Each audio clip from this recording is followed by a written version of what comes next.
ರಾಜಧಾನಿ ಬೆಂಗಳೂರಿನಲ್ಲಿ ಯಾರು ಬೇಕಾದರೂ ಬದುಕು ಕಟ್ಟಿಕೊಳ್ಳಬಹುದು. ಇದೇ ಕಾರಣಕ್ಕೇನೋ ನೆರೆ ರಾಷ್ಟ್ರ ಬಾಂಗ್ಲಾದೇಶದಿಂದ ಸಾವಿರಾರು ಮಂದಿ ಬಂದು ಬೆಂಗಳೂರಿನಲ್ಲಿ ಸೆಟ್ಲ್ ಆಗ್ತಾ ಇದ್ದಾರೆ. ಆದರೆ ಇಲ್ಲಿ ಗಮನಿಸಬೇಕಾದ ವಿಚಾರ ಅಂದರೆ ಇವರೆಲ್ಲರೂ ಅಕ್ರಮವಾಗಿ ಭಾರತ ಪ್ರವೇಶ ಮಾಡಿದ್ದಾರೆ ಅನ್ನೋದು. ಅಕ್ರಮವಾಗಿ ಭಾರತ ಪ್ರವೇಶ ಮಾಡಿದ್ದಾರೆ. ನಿಮಗೆ 20,000ದಷ್ಟು ಅಕ್ರಮ ಬಾಂಗ್ಲಾದೇಶಿಗಳು ಸಿಗ್ತಾರೆ. ಅಕ್ರಮ ಬಾಂಗ್ಲಾದೇಶಿಗಳು. ರಿಪಬ್ಲಿಕ್ ಕನ್ನಡ ಇವತ್ತು ಬಹಳ ದೊಡ್ಡ ಒಂದು ಸ್ಟಿಂಗ್ ಆಪರೇಷನ್ ಮಾಡಿತು. ರಿಪಬ್ಲಿಕ್ ಕನ್ನಡ ನಡೆಸಿದ ತನಿಖೆಯಲ್ಲಿ ಸ್ಫೋಟಕ ವಿಚಾರಗಳು ಬೆಳಕಿಗೆ ಬಂದಿದೆ. ಇದರ ಬಗ್ಗೆ ಒಂದು ಸ್ಪೆಷಲ್ ರಿಪೋರ್ಟ್.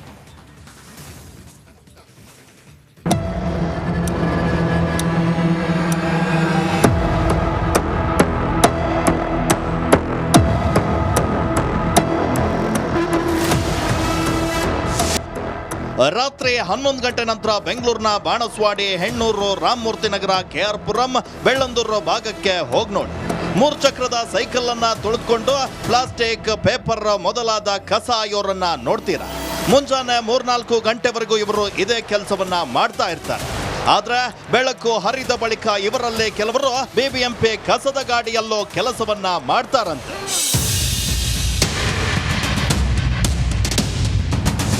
आप लोग यहाँ पर क्या काम करते हैं? एक कूड़ा का बड़ा कचरे का? हाँ, यही कचरा का काम करता हूँ हम लोग। बीबीएमपी का गाड़ी में काम करता है। सुबह बीबीएमपी का गाड़ी में इस कॉलोनी में जाता हूँ, इसी कॉलोनी से जाता हूँ। यही सर।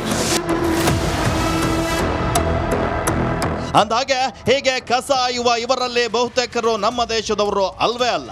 ಕೇಳಿದ್ರೆ ಕೋಲ್ಕತ್ತಾ, ಅಸ್ಸಾಂ ಅಂತ ಹೇಳ್ತಾರೆ. ಆದ್ರೆ ಬಹುತೇಕರು ಪಕ್ಕದ ಬಾಂಗ್ಲಾದೇಶದಿಂದ ಬಂದಿರೋರು.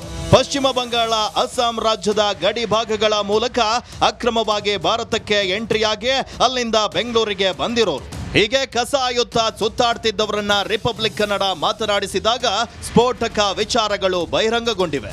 ನಾವು ಮೊದಲು ಮಾತನಾಡಿಸಿದ ಈ ವ್ಯಕ್ತಿಯ ಹೆಸರು ಬಿಜೋಯ್. ಆರಂಭದಲ್ಲಿ ವೆಸ್ಟ್ ಬೆಂಗಾಲ್ ಅಂತ ಹೇಳಿದ್ದ ಬಿಜೋಯ್ ಕೊನೆಗೆ ತಾನು ಬಾಂಗ್ಲಾದೇಶದಿಂದ ಬಂದಿದ್ದೇನೆ ಅಂತ ನಿಜವನ್ನ ಒಪ್ಪಿಕೊಂಡ.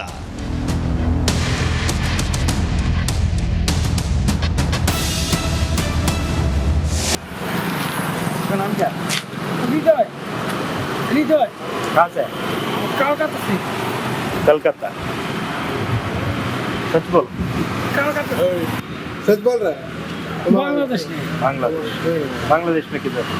तो खुल्ला से। हाँ? खुल्ला खुल्ला।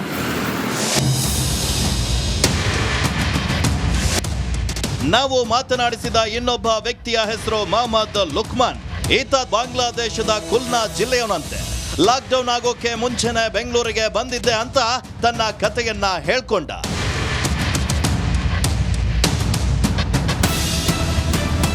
नाम क्या है?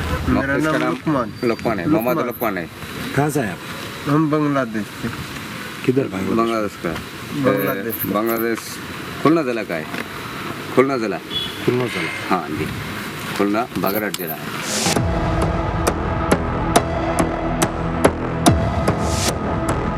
ಈ ವ್ಯಕ್ತಿ ಹೆಸರು ಮೊಹಮ್ಮದ್ ರಿಫನ್. ಇವರು ಬಾಂಗ್ಲಾದೇಶದ ಬಾರ್ಡರ್ ನಲ್ಲಿ ಇರುವ ಅಧಿಕಾರಿಗಳಿಗೆ ಹಣ ಕೊಟ್ಟು ಬರ್ತಾರಂತೆ. ಬಾಂಗ್ಲಾದೇಶದಿಂದ ಗಡಿ ಕಾಯಲು ಬಿಡಿಆರ್ ಅನ್ನೋ ಫೋರ್ಸ್ ಇದೆ. ರಾತ್ರಿ ವೇಳೆ ಬಾಂಗ್ಲಾದೇಶ ರೈಫಲ್ಸ್ ರಿವೋಲ್ಟ್ ಅನ್ನೋ ಗಡಿ ಭದ್ರತಾ ಪಡೆಯ ಅಧಿಕಾರಿಗಳಿಗೆ ಹಣವನ್ನ ಕೊಟ್ಟು ಗಡಿ ದಾಟಿ ಬರ್ತೀವಿ ಅಂತ ಹೇಳ್ತಾರೆ ನೋಡಿ.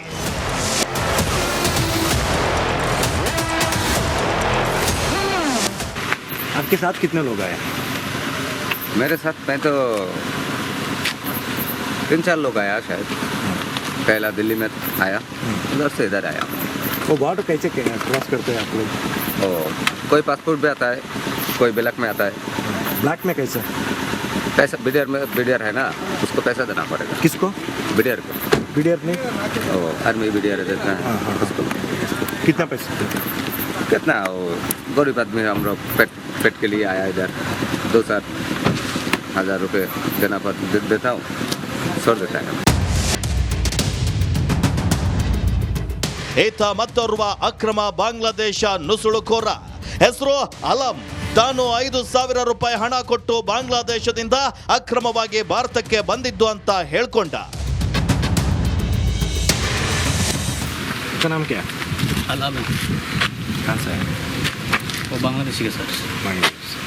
कब आया बांग्लादेश? हाँ? कितने महीने से यहाँ पर? वो 1 महीना हो गया। 1 महीना हो गया। कैसा है वहाँ से? वो बॉर्डर का आया सर। वो बॉर्डर का कैसे बॉर्डर क्रॉस किया? वो 4-5 हज़ार दिया तो क्रॉस कर दिया। किसको? वो आदमी के मालूम नहीं सर।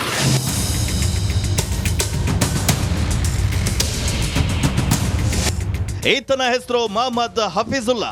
ಬಾಂಗ್ಲಾದೇಶದ ಕುಲ್ನಾ ಜಿಲ್ಲೆಯಿಂದ ಬಂದಿದ್ದು ಅಂತ ಹೇಳ್ತಾನೆ. ನಾವು ಬಡವರು ಸಾರ್, ಕೆಲಸ ಮಾಡೋಕೆ ಬಂದಿದ್ದೀವಿ, ಸುಳ್ಳು ಹೇಳಿ ಉಪಯೋಗವಿಲ್ಲ. ಬಾಂಗ್ಲಾದೇಶದಿಂದಲೇ ಅಕ್ರಮವಾಗಿ ಹಣ ಕೊಟ್ಟು ಬಾರ್ಡರ್ ಅನ್ನ ಪಾಸ್ ಮಾಡಿ ಬಂದಿದ್ದು ಅಂತ ನಗ್ನಾಗ್ತಾನೆ ಹೇಳ್ಕೊಂಡ.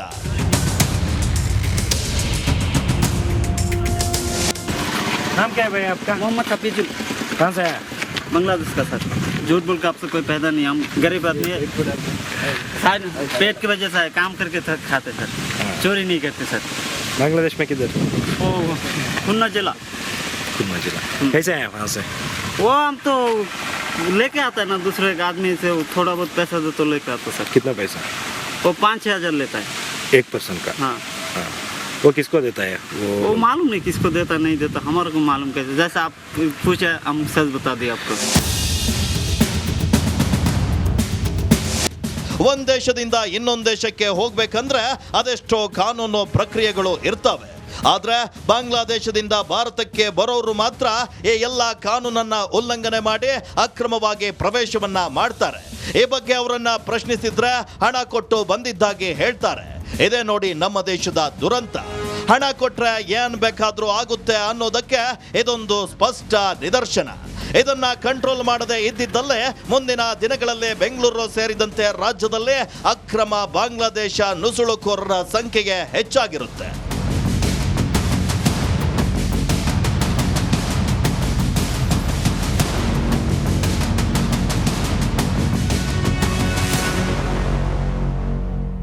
ಬೆಂಗಳೂರು ಸೇರಿದಂತೆ ರಾಜ್ಯದಲ್ಲಿ ಅಕ್ರಮ ಬಾಂಗ್ಲಾದೇಶ ನುಸುಳುಕೋರರ ಸಂಖ್ಯೆ ದಿನದಿಂದ ದಿನಕ್ಕೆ ಹೆಚ್ಚಾಗ್ತಿದೆ.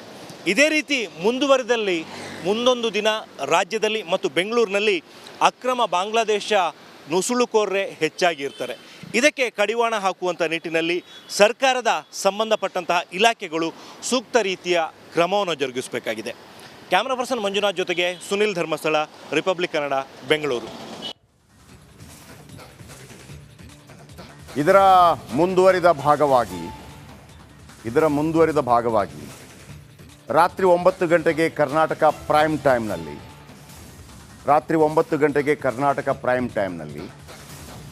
ನೀವು ಈಗ ಕರ್ನಾಟಕದಲ್ಲಿ ಬೆಂಗಳೂರಿನಲ್ಲಿ ಎಷ್ಟು ಬಾಂಗ್ಲಾದೇಶಿ ಒಳ ನುಸುಳುಕೋರರಿದ್ದೀರಿ ಅಂತ ನಿಮ್ಗೆ ಗೊತ್ತಾಯಿತು. ಇಡೀ ಇಂಡಿಯಾದಲ್ಲಿ 1 ಕೋಟಿಯಷ್ಟು ಬಾಂಗ್ಲಾದೇಶಿ ಒಳ ನುಸುಳುಕೋರರಿದ್ದಾರೆ. ಯಾವ ರಾಜ್ಯದಲ್ಲಿದ್ದಾರೆ, ಅವರಲ್ಲಿಂದ ಹೆಂಗೆ ಬರ್ತಾರೆ, ಅವರು ಬರೋದಕ್ಕೆ ಏನು ಕಾರಣ ಆಗತ್ತೆ, ಇಲ್ಲಿ ಬಂದು ಬೇರೆ ಬೇರೆ ರಾಜ್ಯಗಳಲ್ಲಿ ಏನು ಮಾಡ್ತಾರೆ, ಇವರು ಬಂದ ನಂತರ ಅಸ್ಸಾಂನಲ್ಲಿ ಬಾಂಗ್ಲಾದೇಶಿ ಮುಸ್ಲಿಮರ ಸಂಖ್ಯೆ ಜಾಸ್ತಿಯಾಗಿ ಅಸ್ಸಾಂ ಸಂಸ್ಕೃತಿ ನಾಶ ಆಗ್ತಾ ಇದೆ. ವೆಸ್ಟ್ ಬೆಂಗಾಲ್ನಲ್ಲಿ 2004ಕ್ಕೆ 54 ಲಕ್ಷ ಬಾಂಗ್ಲಾದೇಶಿಗಳಿದ್ದರು. ಈಗ ಹೇಳ್ತೀನಿ 9 ಗಂಟೆಗೆ ಮಿಸ್ ಮಾಡಬೇಡಿ. ಕರ್ನಾಟಕ ಪ್ರೈಮ್ ಟೈಮ್ನಲ್ಲಿ ಫುಲ್ ಇದೇ ಇರುತ್ತೆ. ಈಗ ನಮ್ಮ ಸುದ್ದಿಯನ್ನು ನೋಡಿದ ನಂತರ ರಾಜಕೀಯ ವಲಯ ಅಂತಂದರೆ ವಿಶೇಷವಾಗಿ ಸರ್ಕಾರ ಒಂದು ರೀತಿಯಲ್ಲಿ ಅಲುಗಾಡೋಗ್ಬಿಡ್ತು. ಇಡೀ ಇದರ ಬಗ್ಗೆನೇ ಸುದ್ದಿ. ಇವತ್ತು ಸಿದ್ದರಾಮಯ್ಯನವರು ಬಾಗಿನ ಕೊಡೋಕೆ ಹೋದ್ರು, ಅಲ್ಲೂ ಮಾತಾಡಿದರು. ಗೃಹ ಸಚಿವರಂತೂ ಪ್ರಶಂಸೆ ವ್ಯಕ್ತಪಡಿಸಿದರು, ಇಲ್ಲ ಎಲ್ಲರನ್ನು ಕೂಡ ಗಡೀಪಾರು ಮಾಡ್ತೀವಿ ಅಂತ. ಹಾಗೆಯೇ ಕೆಲವು ಕಡೆ ಇವರ ಶೆಡ್ಗಳಿಗೆ ರೇಡ್ ಕೂಡ ಆಯಿತು. ಯಾವ್ಯಾವ ನಾಯಕರು ಪಕ್ಷ ಭೇದ ಮರೆತು ಮಾತಾಡಿದ್ರು ಬನ್ನಿ ನೋಡೋಣ.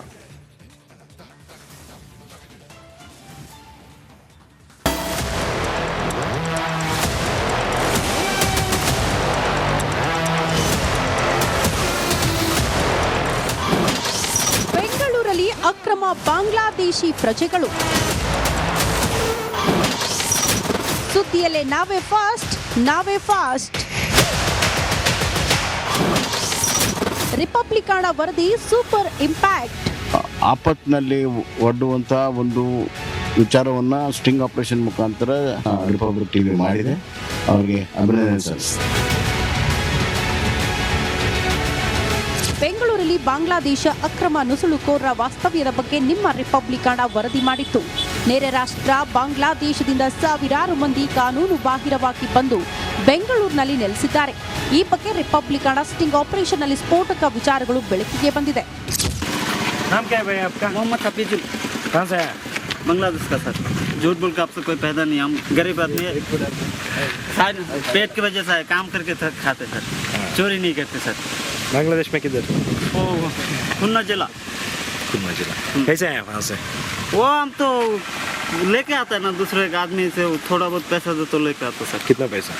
वो 5-6 हज़ार लेता है एक पर्सन का? हाँ. वो किसको देता है? वो मालूम नहीं किसको देता नहीं देता, हमारे को मालूम कैसे. जैसे आप पूछे हम सच बता दिया. ನಿಮ್ಮ ರಿಪಬ್ಲಿಕನದಲ್ಲಿ ಬಾಂಗ್ಲಾದೇಶ ಅಕ್ರಮ ನುಸುಳುಕೋರರ ವಾಸ್ತವ್ಯದ ಬಗ್ಗೆ ವರದಿ ಪ್ರಸಾರವಾಗುತ್ತಿದ್ದಂತೆ ಹೊಸಕೋಟೆ ತಾಲೂಕಿನ ಗಿಡ್ಡಪ್ಪನಹಳ್ಳಿ ಬಳಿ ಅಕ್ರಮವಾಗಿ ಕಸದ ಶೆಡ್ಗಳ ಮೇಲೆ ಪೊಲೀಸರು ರೇಡ್ ಮಾಡಿದ್ದಾರೆ. ಅಲ್ಲಿ ನೆಲೆಸಿರೋ ಜನರ ಐಡಿ ಚೆಕ್ ಮಾಡಿದ್ದಾರೆ.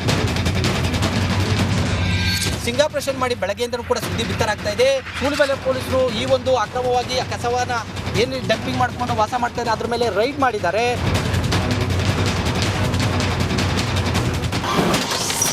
ರಾಜ್ಯಾದ್ಯಂತ ನಮ್ಮ ಸುದ್ದಿಯತೆ ಸದ್ದು. ರಾಜಕೀಯದಲ್ಲಿ ಸಂಚಲನ.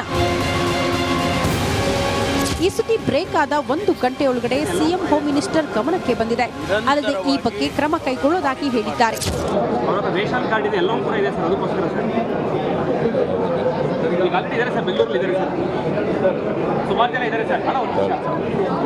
ನೋಡ್ಬಿಟ್ಟು ಹೇಳ್ತೀನಿ. ನಾವು ನಿರಂತರವಾಗಿ ಅವರನ್ನು ಮಾನಿಟರ್ ಮಾಡ್ತಾ ಇರ್ತೀವಿ.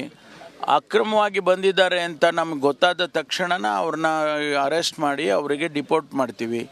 ಆ ಪ್ರೊಸೆಸ್ಸು ನಿರಂತರವಾಗಿ ನಡೀತಾ ಇದೆ. ಬರೀ ಬಾಂಗ್ಲಾದೇಶದವ್ರು ಅಷ್ಟೇ ಅಲ್ಲ, ಬೇರೆ ಬೇರೆ ಯಾವುದೇ ದೇಶದಿಂದ ಬಂದಿದ್ದರೂ ಕೂಡ ಅವರು ಅಕ್ರಮವಾಗಿದ್ದಾರೆ, without a valid papers, visa ಎಲ್ಲ ಇದ್ದರೆ ಅವ್ರನ್ನ ವಾಪಸ್ ಕಳಿಸ್ತೀವಿ, ಡಿಪೋರ್ಟ್ ಮಾಡ್ತೀವಿ. ಇದಷ್ಟೇ ಅಲ್ಲದೆ ರಿಪಬ್ಲಿಕನ್ ಸ್ಟಿಂಗ್ ಆಪರೇಷನ್ ಸುದ್ದಿಗೆ ಅನೇಕರು ರಿಯಾಕ್ಷನ್ ಕೊಟ್ಟಿದ್ದಾರೆ.